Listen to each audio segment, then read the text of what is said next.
CM 365, all about Carnatic music.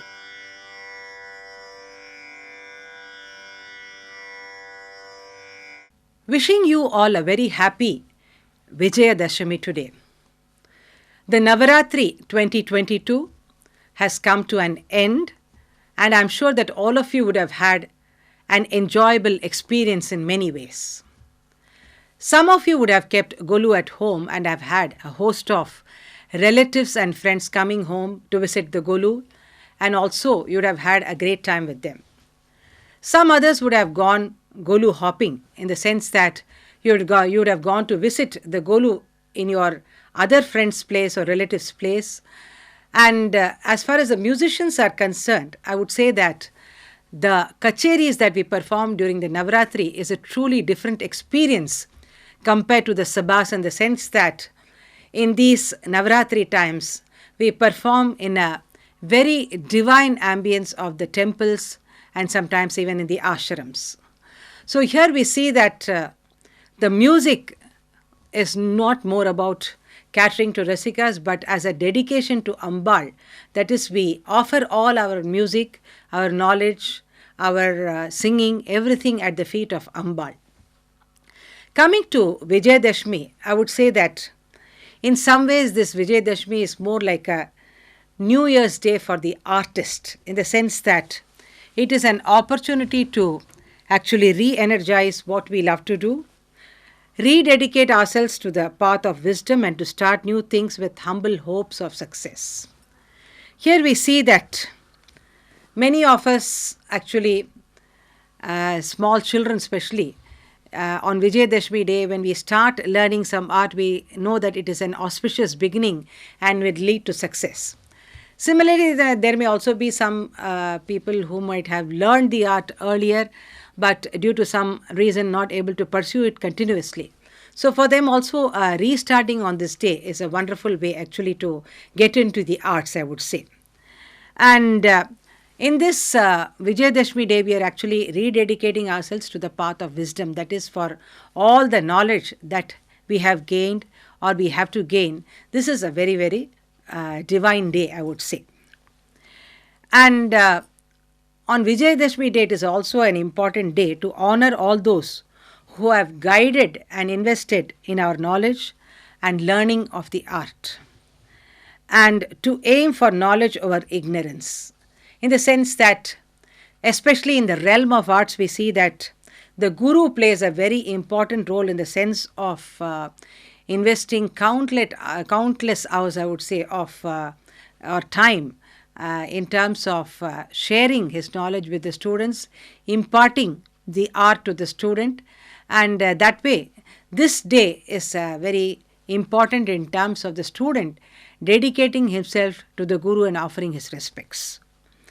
We see that the guru actually here, especially in the field of art, as I would say, and education is slightly different, but when it comes to art, where the Gurukula has been the mode of teaching, the guru actually spends countless hours. He does not keep track of the hours, and his aim is only to share his knowledge and to impart the knowledge and mold the student to become of some kind of a quality performer or whatever it is. In this sense, of course, I always recall my own guru, Sri.P.S.Narayanaswamy, who used to spend really hours and hours for every student. He would never keep track of the time or money or whatever, anything at all. And his only aim was to share his bountiful knowledge with his students in whatever way possible. So like this, there have been many, many gurus, I would say, who have really, selflessly tried to impart their knowledge to the students. And Vijayadashmi is a great day to think of all these great gurus, to acknowledge their contribution and pay our respects to them. In my sense, in my own life, I would say that I have been blessed by my gurus to be able to serve music in multiple ways, I would say. And this is again a great blessing. I deem it to be a great blessing in the sense that though each of my role is very small and minuscule only, but yet I would say that I have been able to actually give my all to music as a performing musician, as a musicologist, then also as a music educator, a cultural organizer, a journalist, and most importantly in recent years, also been able to share whatever little knowledge I've acquired from all my great gurus by becoming a guru myself. And here I would like to make a mention that whatever the gift that the guru has given to me, I am sharing it again in return to the student. For every guru here, it is also important that, in fact, we always say that you actually, when you become a guru, you become a very great student, in the sense that we start revisiting whatever you have learned actually in a more intent manner. In the sense that probably 30 years back you would have learned a song, and then now when we revisit it, we are able to rediscover so many facets which we were never able to think of even before earlier. So like, the guru is not just one about who just teaches you also, but he also guides you into the path where you get enlightened and you start researching into whatever you have learned, to be able to discover new things in whatever you have learned. So all this the guru actually helps us to do in this. And here we also see that another thing is, when you are a guru, you are teaching students of different levels.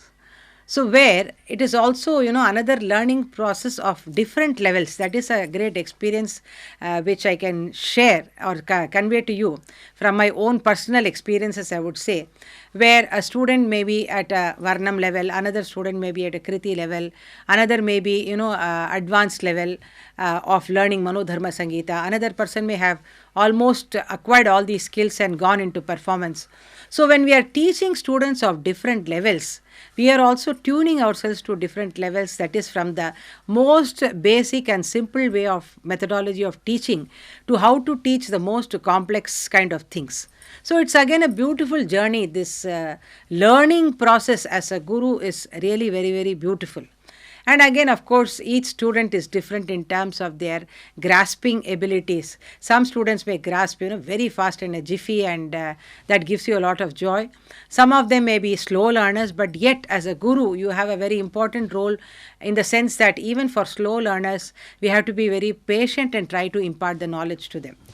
And I also strongly believe that with a little bit more of effort, anybody can be really molded. It's not that age is any factor, or your level, intelligence quotient, or whatever it is.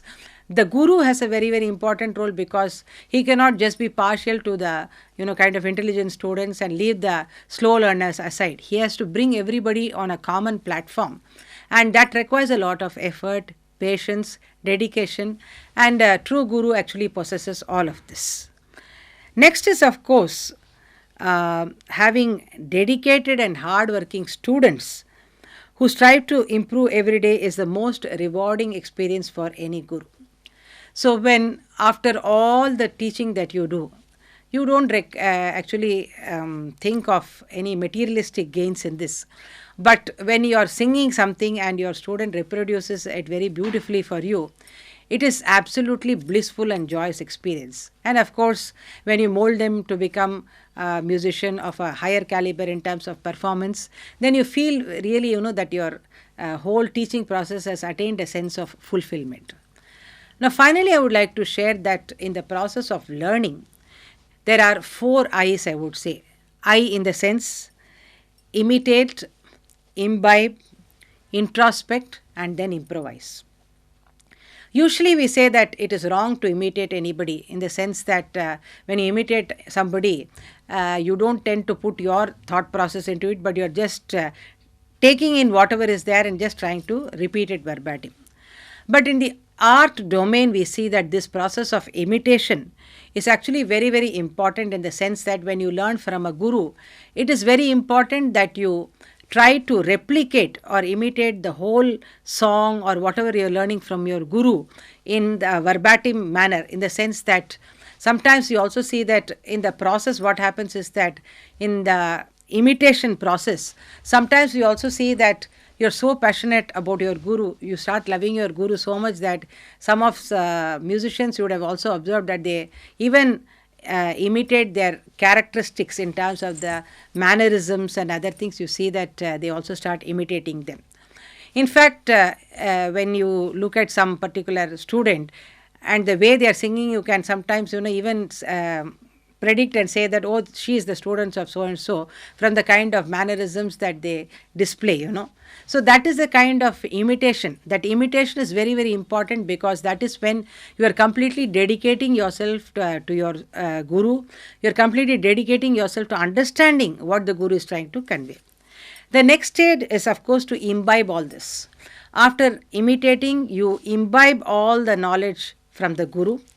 And the next stage, of course, is what is the process of what we say that the evolution process starts after a few years, when you start introspecting whatever you have learned, in the sense that you may have learned so many things, but then you start questioning, why is it like this? Why is it not like this? What is the reason for this? Or how is the composition structured? Why is it structured like this? So the many questions of why, how, when, what, all these kind of, introspections have to be there for you to move forward. And when you start introspecting only, you start making that kind of, add-ons to your music. Add-ons in the sense that not about adding something which is not there in a song or something on a raga, not like that. Where you actually start putting in your own inputs into it to make it your very own. And that is why we also have different individual styles. If everybody was only replicating the guru, then there won't be any shishya who could come out or evolve as an individual performer. So that way this sense of introspection is very, very important. And after years of this learning, after years of imitating, after years of imbibing and introspecting, finally we tend to go to the stage of improvisation. That is where we have assimilated all the knowledge that we have got from the guru, and then we start to create our own music out of it. So this creativity has to be there definitely for an artist to stand out as an individual distinctly in the field. But again, this improvisation, this individuality should be backed by a strong foundation given by the guru. And that is why we say that as far as any art is concerned, the role of the guru is very, very important for us in terms of actually putting us in the right path, showing us the great musical values and guiding us through the path. He does not travel along with us through the path, but he just shows us the path, guides us through the path. And then after that, what happens? We start our own journey in our music and try to discover and rediscover many things. So on this great occasion of Vijayadashmi Day, once again, I offer my deepest respects to all the great gurus who have shared their knowledge in bountiful, and all of us should be indeed grateful to all these gurus. Without them, we will be nowhere in the field of arts. So whatever we are today, we have to actually dedicate everything to those great gurus who have given us in such bountiful. CM 365, all about Carnatic music.